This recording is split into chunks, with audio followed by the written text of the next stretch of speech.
Nova Nessus believes dairy deserves more.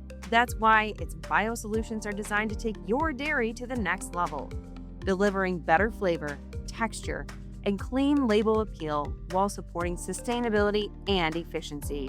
With over 100 years of expertise and science-backed innovation, Nova Nessus helps you create products consumers love and trust. Ready to transform your dairy? Visit novanessus.com and discover how Nova Nessus can elevate your business. Now on to the show. This is the Dairy Download, brought to you by EverAg Insights and the International Dairy Foods Association, where we offer extra sharp market and policy insights on dairy.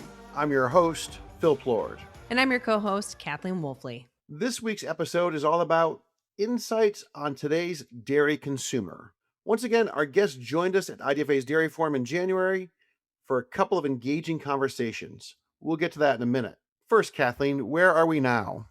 Well, Phil, CME spot prices as of Friday, February 27th. CME block cheddar closed at $1.52, up 3 cents on the week. Barrels finished at $1.56, up 7 cents. The spot butter market finished at $1.84, down 3 cents, and then spot non-fat dairy milk market closed at $1.71, 2 cents higher on the week. Phil, what do you think is the most important thing right now? I don't know. I've got this weird sense about the intersection of supply and demand. It feels like markets are tighter right now, and yet we still keep talking about pretty massive supplies, both here in the United States and globally. And yet it doesn't feel as loose as you might think seeing those numbers. And so I don't know if demand is really that good in the background, or if we're just having a moment of, a little tightness, a little pantry stocking, if you will, a little short covering, and then we're going to wake up in 6 weeks and say, wow, there's a lot of milk here. We're still not at the seasonal peak of milk production. We've got till Memorial Day before we get there. And so I don't know if there's like a feeling of like a little artificial tightness out there, or if it's real tightness because demand is that much better than we think. And I think how that plays out, the tightness could be a trick is the way it feels at the moment, but I'm not sure. Well, we are getting close to, I don't know, the Ides of March. Some crazy things can happen as we turn the calendar, flip the calendar. I don't know. I think you're right in that it does seem like demand is sneaky strong right now relative to supply. But man, I just keep looking at those supply numbers. Plus 3 Especially point, in Europe, right? I mean, come on. what was it? Plus 6% in the Netherlands for the month of January. Yeah, that's crazy. So I don't know. Are we in a position Are we making all that milk go away, really? Or do low prices tend to lead to stockpiling?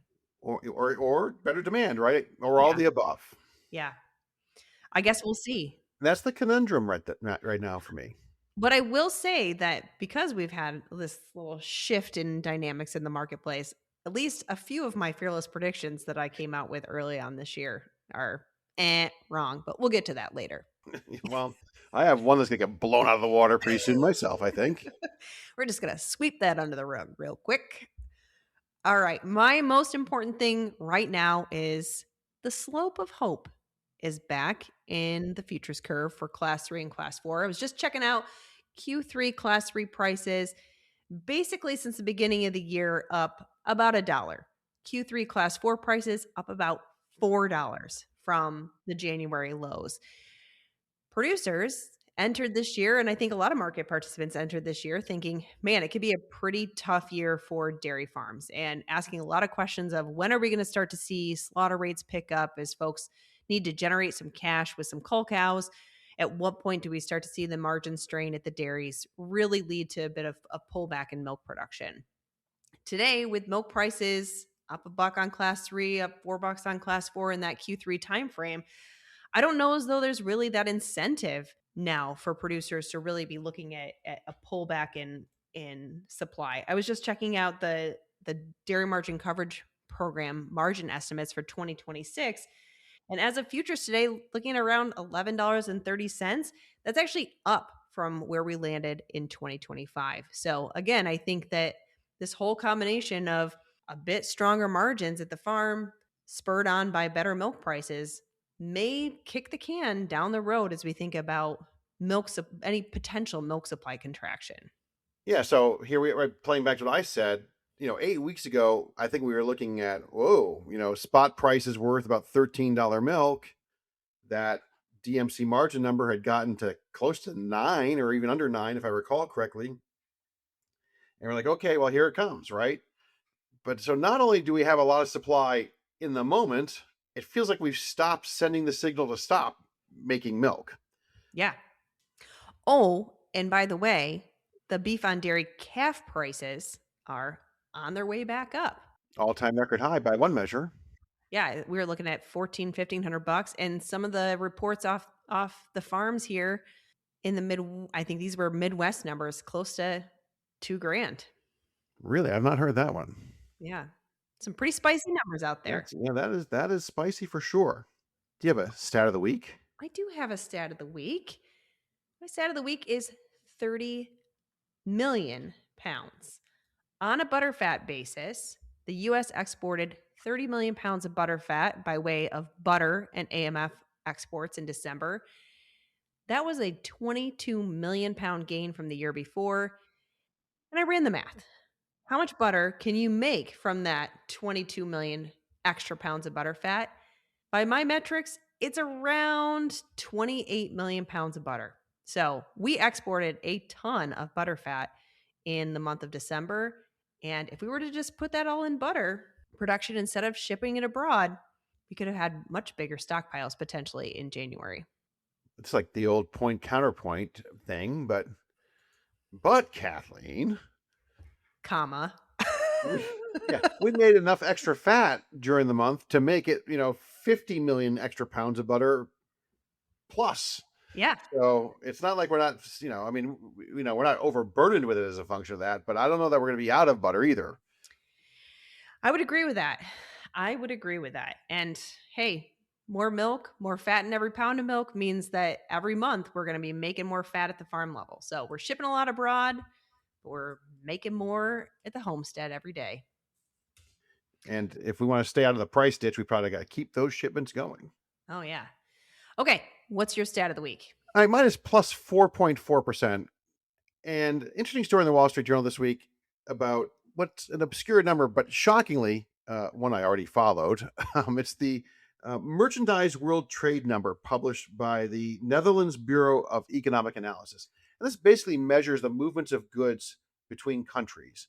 And so the volume of trade in 2025 was up 4.4% versus 2024, which you would never have guessed based on the wailing and gnashing of teeth about tariffs, concerns about new trade orders, not to mention economic malaise here and there. Yet somehow 4.4% growth in this trade volume.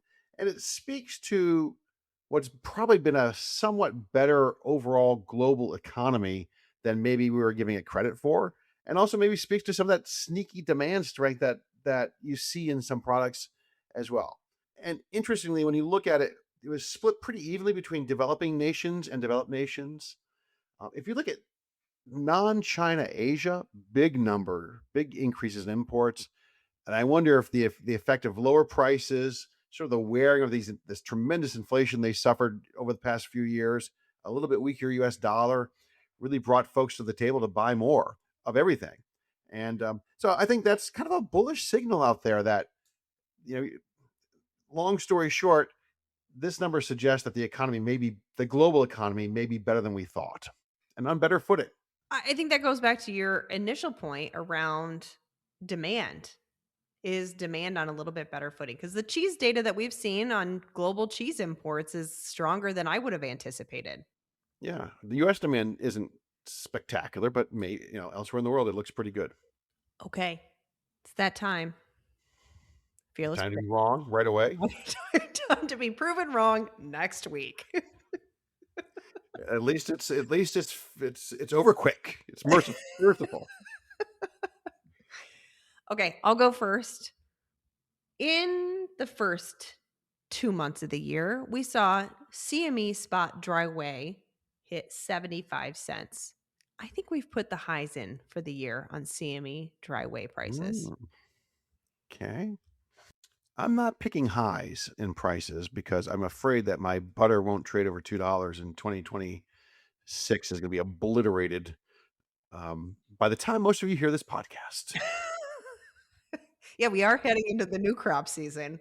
When cheese in the United States got to $1.40 or less in December, we're pretty attractive. People looked at us and said, "Hey, you got some cheap cheese, folks, over there." And I think we may have booked more exports for Q1 than I would have guessed. My assumption at the time was this is great today. It helps us get some Q2 exports, but Europe got the Q1 ones already. But just some incremental business, perhaps, in Q1. The cold storage numbers for January say that January exports must have been pretty darn good. So I'm going to say that Q1 cheese exports, U.S. cheese exports, will total 325 million pounds or more, which is, I think, a little bit more aggressive than I know it's more aggressive than what we were thinking not so long ago. So maybe some better than expected cheese export numbers in Q1. Okay, we've got some bold predictions out there, folks.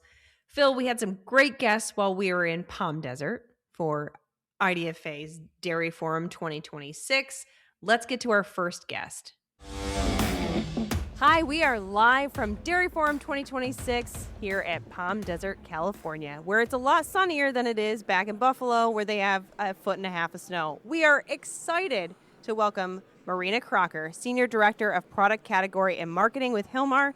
In that role, she leads development of strategy for market entry and growth of Hilmar products. Prior to joining Hilmar, she had a long tenure at Cargill where she held several roles working on market insights and business development. Marina, welcome to the Dairy Download. Thank you very much for having me. How has the dairy consumer changed over the past several years? What's today's consumer looking for and prioritizing? Well, I think for the past several years, we have gone through several swings of consumer perception about dairy. And I probably want to address some developments that happened over the past couple of years.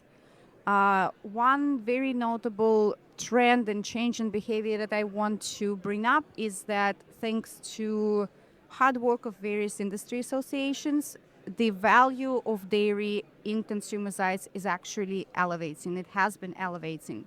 There is enough research to suggest that consumers now are seeing dairy as natural food, as a really good source of nutrients, and most importantly, there is enough research that shows that consumers now associate dairy as a complete protein. It looks like we finally won that battle over non-animal protein alternatives. Yeah, we've been talking about how, like on the new food pyramid, that there's a little piece of cheese up there, and it's like 3 icons away from the broccoli, right? Dairy is being seen with the long-time healthy foods. Absolutely. I also think that most recent lifestyle changes and trends and new dietary guidelines and even GLP-1 medical trend contributed a lot to dairy perception because our consumers and customers are trying to look for foods that contain more protein in the daily nutrition. And we, as an industry in general, has benefited from that a lot. Yeah, let's talk about that, Marina. Hilmar has been at the forefront of the whey story for many, many, many years. Can you tell us about some of the protein products that Hilmar offers and how are they appealing to consumers in this current environment? So being one of the largest high whey protein manufacturers, we have been addressing people's protein needs for quite a while. We have a wide portfolio that offers some biologically active molecules, but we also have a big and wide protein portfolio that offers a wide range of highly functional proteins, which I think for today and for today's market is one of the most relevant food product categories, because if you think about it historically in high whey space, we went from whey protein being a functional food or essentially post-workout supplement. Then we went into the trend that whey protein was used as meal replacement. But what we're seeing today is that high whey proteins or any proteins, whey or milk proteins, penetrate food categories that have been unseen before. We're talking about protein bars that substitute candy bars. We're talking about protein fortified popcorns. There are even alcoholic beverages that contain protein today. And having products in your portfolio that help our customers formulate is essential for today's consumer because the higher the protein density in the food system, the more difficult it becomes to work with these ingredients, and it's important to have proteins that either perform in high heat environment or maintain viscosity or control moisture migration, and this is what our ProFunction product portfolio offers. So, from a consumer perspective, you talked about dairy being a whole product, right? It contains fat, protein, all sorts of good things. But as we think about the consumer demand toward more whole foods, the protein isolation is technically a more processed food. What is that intersection in the consumer's mind between dairy as a whole product and protein still carrying a health halo, dairy protein still carrying a health halo despite it being a bit more processed? You know, I think that this part also changes a little bit because in the past, if you look 5-10 years from now, and we participate in cheese, which is the category that you can find in a traditional dairy aisle, and whey, where it's not in a traditional dairy aisle. In the past, I think there was very minimal association of whey with dairy in the consumer's mind. In today's world, I think there is more education about whey being the part of dairy system or dairy-derived process. And at least we and the customers we work with, they look at whey protein less as processed food and more as a derivative of dairy processing. Why don't we talk for a second about your role and how you are trying to stay on top of these trends, right? I mean, this is the whey story is a great news story, right? I mean, hooray, we've gotten here. This is great. But of course, tomorrow comes and the world moves on. And how are you working to stay on the cutting edge and keep whey and other dairy nutrition at the forefront of these trends? So there are a couple of ways. I think today none of us, and Hilma specifically, want to miss out on the opportunity to deliver the highest grams of protein in the smallest amount of calories. And this is where we still continue doing a lot of research and a lot of new product development. But moving forward, and if we think about where innovation in our industry should be going, is that, again, today it's all the dairy viewed primarily as a part of macronutrients. We still have a lot of opportunity to communicate the value of dairy not only as a nutrient, but also as a system of different biologically available elements and ingredients. And in my mind, that could be potentially the next shift in general dairy's perception among consumers and the biggest area of innovation for our industry. We do, again, a lot of our time is spent on functional proteins, but we also do a lot of work to address the biologically available fractions in general in dairy and specifically in protein. And that's how we take care of the future. And then I know we've been focusing on protein, but I mean, Hilmar makes a lot of cheese too. How does that fit into the story? Good question. So how does cheese fit into the story? These days, I think it's been a little bit more challenging for cheese, given that people are trying to consume less calories. Where we found more opportunities in cheese in convenient form of consumption. Our customers do communicate that there is a big demand for small pack, single serve sizes, and there are certain requirements for cheese blocks on how cheese performs in small serve, single pack sizes. That's where we perhaps see the biggest drive because it's a really good, convenient meal replacement opportunity. So do you think there's risk that protein is a fad? Yes, there is. Because everything changes, right? We know that a 10-year ago Lancet report was suggesting that high protein consumption actually leads to all kinds of unfavorable health conditions. Yes, there is that risk. At the same time, there is enough scientific evidence that sarcopenia is a real thing. Sarcopenia is not only the outcome of weight loss medications, it's also the outcome of natural aging process. What I think happened, and us, the protein makers, we have been working on raising awareness about sarcopenia in old age for a while. We're very grateful that it became evident with GLP-1 nutrition, but even if GLP-1 medication disappears in the future, people are more aware of that. The big question becomes, what is going to be serving this need? Is it going to be a dairy protein? Is it going to be another animal-based protein? Is it going to be plant-based protein? I think that part of the current trend is not going to disappear because muscle mass with aging is a real health concern. What do you see on the horizon as new opportunities to reach today's dairy consumers?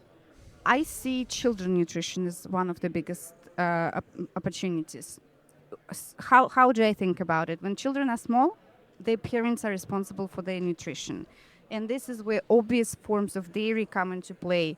Milk, yogurt, cheese, the amount of mac and cheese children consume is big. But as children get older, they start making their own choices in what they eat. And more often than not today, unfortunately, these choices are not healthy. And the biggest opportunity for dairy in creating a long-lasting demand for dairy products, in my mind, is addressing children's nutrition. And maybe not as much in conventional foods that exist for dairy, but more trying to figure out how do we incorporate dairy, all protein molecules, fat molecules, even carbohydrates that come from dairy, into types of food categories that children favor. Candy, chips, all these things that today are loaded with unhealthy spectrum of ingredients, I think is an opportunity for us, because with that we will be able to develop a long-lasting consumer throughout their life stages. We will be able to make our children happy and even change their flavor profile, right? Because the flavor preferences get set when children are still very small. We as an industry, regardless whether we're making butter, whether we're making fluid dairy milk, whether we're making protein, this is the responsibility and the opportunity for us. I think if we could figure out how to make a dill pickled flavor whey protein chip, the Wolfley family would we'd buy that out. Dill pickled flavored chips are a favorite among our family. So little whey dust on there. little whey dust on there, and you'd have a consumer for life. I agree. I also love dill pickled, but when it comes to protein, actually ranch works better because ranch has a little bit of a creamy flavor, and this is where whey notes are very synergistic. Try them; they're the best. Okay. I don't know about 10-year-olds that like dill pickles, Kathleen. I don't know. Well, how about 2 and 4-year-olds? Okay, there you go. Well, Marina, thank you so much for joining us here at Dairy Forum and doing the Dairy Download with us. Thank you. Thank you very much for having me, and have a great conference. Hopefully to see you around. Now let's get the dairy nutritional's perspective. We're at Dairy Forum 2026 in Palm Desert, California, and we're excited to have Neve Kelly come by the booth today for a Dairy Download interview. Neve is the Chief Commercial Officer for Dairy Nutrition with Glanbia. Glanbia is a global nutritional company that employs over 5,800 people across 32 countries and whose products are sold or distributed in 130 countries. In her role, Neve leads product strategy for Glanbia's cheese and dairy business. Welcome to the Dairy Download. Thank you. Delighted to be here. Big So- fan of the Dairy Download, so glad to be on it. Thank you for that. Thank you. We appreciate that. Glanbia is not a small company, and as you know, it's in a lot of places. Could you share an overview of Glanbia's dairy business and explain how nutrition has become a key focus for Glanbia and consumers? So Glanbia's dairy business is all focused here in the US. So we started off in Idaho about 35 years ago in the early 90s. We have 4 plants in Idaho processing about 12 million pounds of milk per day. So 2 dedicated cheese plants and 2 whey plants and 1 combined cheese and whey plant. And then we have a joint venture, 2 joint ventures with dairy farmers in America and select milk producers. 1 in Clovis, New Mexico that processes about 14 million pounds of milk per day into cheese and whey products, and 1 in St. John, Michigan, processing about 8 million pounds of milk a day. Then we have some niche dairy plants as well. We bought a colostrum business a number of years ago, so we have 3 colostrum plants and an extrusion plant where we extrude dairy proteins in Indiana. Talk to me about the colostrum side of the business, because I think that's relatively new, It right? is. And I feel like I hear more and more questions about that. What inspired Glambia to get into the colostrum business? I mean, I think when we were looking at our overall portfolio, we've always had a lot of bioactives in our portfolio from the primary dairy processing. So things like lactoferrin, peptides, pepforms. One thing that we didn't really have that addressed consumer needs was, deeper dive around gut health and immunity. And we certainly saw a lot more interest in that from consumers coming out of the pandemic. So, the colostrum business obviously it's a dairy operation. I mean, the processes are very similar to whey processing, for example. So we understand well how to do that. It's right back to the farm. You're collecting the colostrums off the farm every day. So it's our bread and butter. It's dairy operations. So again, we felt like from a consumer point of view, it was hitting a lot of consumer needs, and also from an operational and supply chain point of view, it was core to what we understood how to do. Let's talk about consumers across generations. In what ways are younger consumers redefining value in the dairy space, whether it's through functional benefits or convenience or premium experiences? Yeah, well, I think it's not just true of younger consumers, but younger consumers are definitely more discerning. Obviously, they tend to snack more than older consumers who are also tending to snack more than their parents would have, but still tend towards bigger meal times. Younger consumers want to snack a lot, and they want a lot of bang for their bite. So they're definitely not willing to compromise on taste. So that's really a big thing that we focused on in developing our ingredients. So to make sure that we're delivering the nutritional, but also the functional benefits. So one area that we're really very focused on is in whey protein products for bars, for protein bars. And, we've all remembered the protein bars of 20 years ago where you could break your teeth on them. And these consumers not willing to go for that. I mean, they want a more candy analog experience. They want a great taste. They do want the nutrition. They want to get their 20 grams of protein, 25 grams of protein, whatever. But they want it to come along with a good eating experience. So we've had to evolve our ingredients really to make sure that we can deliver that functional eating experience for the consumer. And what about cost? Is there a point at which consumers say, I really like the flavor, I really like the attributes, but whew, that's maybe too expensive? Yeah, I mean, there definitely is. There definitely is that trade-off for consumers. I mean, I think we're trying to understand really now what the elasticity curve is. I mean, historically, with these record whey prices, we would have seen a lot more pushback from consumers. Now, not all the pricing has been passed on to consumers, but there's a new consumer out there, particularly I think the GLP-1 consumer, and we're trying to really understand their elasticity. Obviously, they're paying a lot of money for these weight loss injections, and they are also prepared to pay to ensure that they're not losing muscle mass and that they're getting their nutrition. So I think the legacy consumers definitely are a little more price sensitive, the typical sports nutrition consumers. The new lifestyle consumers to the category, I think at this point we believe are not as price sensitive, but at every level there is a price cliff where consumers walk away.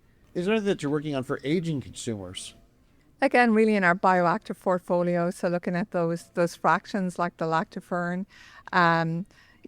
Aging consumers don't have the same appetite. They want to consume protein, but they want it in dense, smaller quantities. But they don't want it to be your typical medical nutrition that's tasteless and, that you get in nursing homes. So again, we're trying to think, how do we pass more protein into smaller category or smaller serving sizes, push up the protein levels. That's really where our innovation is going there, and also fortify it with different premixes, peptides, like other immunity benefits for consumers. You've been focused on these trends and developing new nutrition solutions at Glambia for 25 years. Have you seen the innovation process from gathering consumer insights and translating those into dairy nutrition solutions speed up? Is the rate of change just jumping? Absolutely. I mean, it's hard to keep up. I mean, we really have had to redefine our processes and accelerate it. So, the cycle time is a lot quicker, which is actually great. We're really always leaning into understanding what the consumers are looking for. I think there's a lot of competition, a lot more brands trying to get into the space. So they're trying to differentiate, they're trying to stand out. So definitely the rate of pace has accelerated. I mean, I think the staples are still there. So, you can't have compromise on quality, on food safety, on sustainability, all the things people want from their products. I mean, those are table stakes now. So you can't compromise those in the speed up of the cycle. But on shelf, there definitely is a quicker turn than we would have seen historically, and we have to respond to that. I'm curious about geography a little bit. So, Glanbia has a big presence here in the U.S. It's a company with its roots in Ireland. Are there exciting opportunities elsewhere in the world that are emerging for some of these same trends that we've seen in the U.S. now for 5, 10, 15 years? And how is Glanbia chasing those?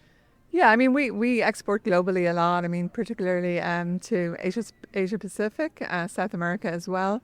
I mean, I think, the price points, there's definitely more price sensitivity in those emerging markets. So, we have put a lot of resources into trying to develop, certain protein bars or extruded snacks in some of those markets. And there isn't the same consumer willingness to pay. So when you push the protein levels up too high, I mean, that's not necessarily, it's not going to play the same way as it has in the US. I mean, I do think, there's aging populations, there's obesity, there's all the same chronic health challenges that we have here in the US, but the solutions are going to be a little bit different. So particularly in Asian countries, I mean, a lot of the way dairy is consumed is through yogurts.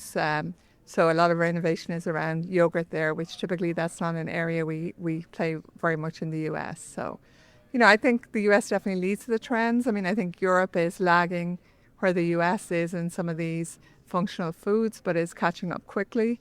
Again, typically would eat more meal times, but definitely trending more to snacking like we would have here in the US as well.